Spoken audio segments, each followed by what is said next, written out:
Nama Mulyono ada dalam dokumen dana hibah fiktif, nilainya miliaran rupiah, dan itu berkaitan dengan institusi pendidikan.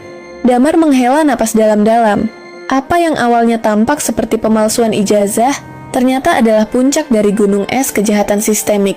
Ia tahu, jika ia terus maju, nyawanya bisa jadi taruhan. Tapi berhenti berarti membiarkan sistem bobrok ini terus hidup dan tumbuh. Sementara itu, Tia mendapat informasi dari dalam kementerian. Proses audit independen telah dilakukan. Hasilnya, memang tidak ditemukan arsip resmi bernama Mulyono sebagai mahasiswa UGM di tahun yang diklaim.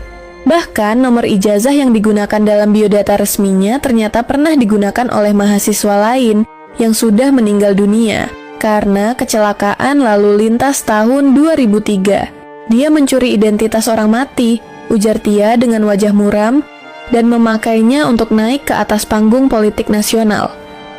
Di media, kubu Mulyono terus membangun narasi perlawanan.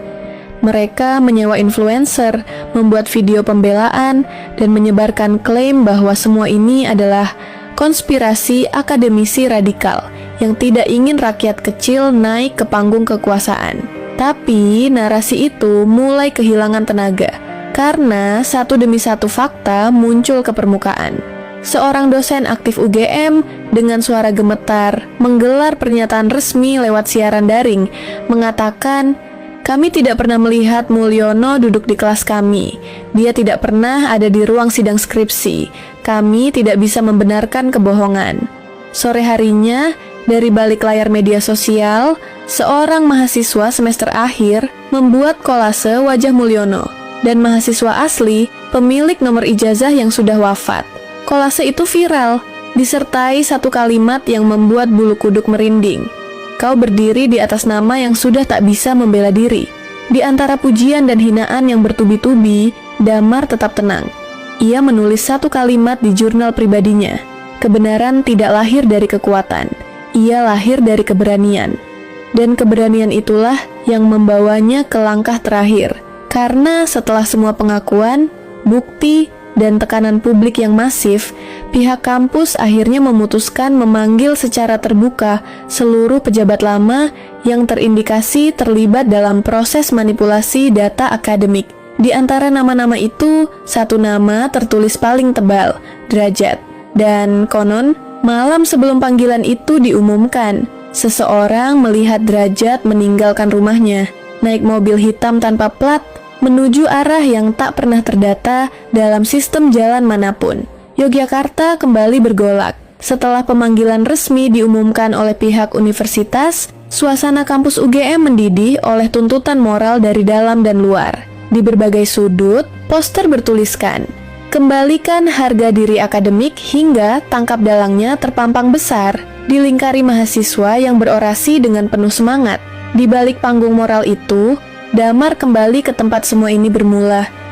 Ruang arsip yang sepi, berdebu, dan nyaris dilupakan. Di sana, ia disambut oleh seorang staf muda yang dulu membantunya mendapatkan akses ke data pertama. Namun kali ini, staf itu membawa sebuah map lusuh yang ditemukan setelah ruang lama dibongkar total oleh tim audit internal. "Saya pikir Mas Damar harus lihat ini," katanya sambil menyerahkan map coklat berisi berkas fisik ijazah palsu. Tapi yang membuat Damar membeku adalah satu hal kecil. Di pojok kiri bawah tercetak simbol instansi luar kampus, sebuah lembaga pemerintah yang tak pernah punya kewenangan atas pencetakan ijazah. Artinya, pemalsuan ini mendapat akses lintas lembaga. Segera setelah itu, telepon Tia berdering. Di seberang, seorang sumber dalam di kementerian mengabarkan bahwa penyelidikan berkembang ke arah penggunaan ijazah palsu untuk mendapatkan akses ke dana negara, proyek tender, bahkan posisi strategis di pemerintahan. Ini sudah masuk kategori korupsi struktural, ujar Tia sambil menatap Damar, bukan sekadar etika akademik. Malam itu, Damar dan tim menyusun laporan final.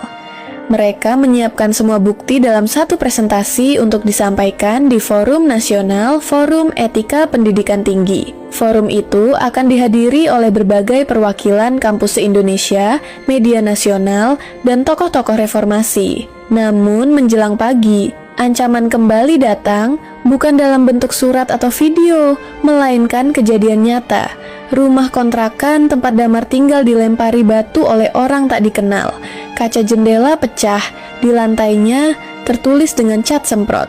Berhenti sekarang, ini peringatan terakhir. Polisi datang, tapi seperti biasa, tak ada pelaku tertangkap. Meski begitu, pagi itu juga, Damar tetap datang ke forum yang sudah direncanakan. Ia naik ke podium tanpa banyak bicara. Layar besar di belakangnya menampilkan semua bukti investigasi, dan di akhir presentasi, ia berkata dengan suara lantang, satu ijazah palsu bukan hanya soal pribadi, tapi soal bagaimana sebuah kebohongan kecil bisa menjadi tiang bagi kebusukan kekuasaan. Jika ini dibiarkan, kampus akan jadi pabrik manipulasi, dan bangsa ini akan kehilangan akarnya.